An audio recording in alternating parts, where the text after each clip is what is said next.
Guys, even though there's an 85% chance we get interest rate cuts next week, I think it's obvious that the Fed waited too damn long. And now we're at the point of no return. I mean, look around. Housing is cooked, credit's maxed out, and the vibes in this country feel ridiculously bleak at the moment. And there's a reason for that. The Fed screwed up not once, but twice. First, they printed trillions of dollars and left interest rates at zero for way too long. Then when inflation exploded, they freaking panicked and slammed rates to 20-year highs and then held them there long after inflation had cooled.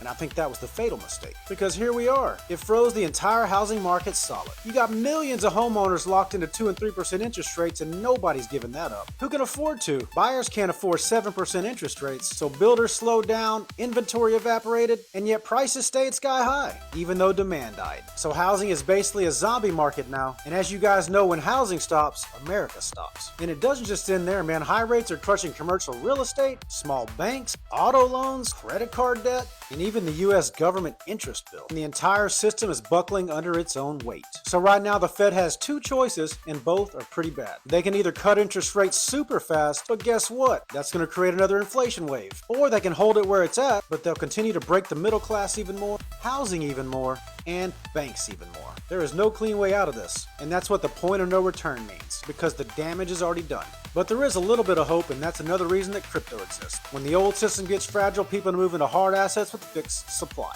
And they're going to move into real utility networks instead of government IOUs. They move into tokenization, interoperability, and digital rails that don't need permission from a broken system. And actually, this is the moment when big wealth is created, when everything feels bleak but the entire financial infrastructure is shifting below your feet. So don't lose hope and stay locked in, because the real shift hasn't even started yet.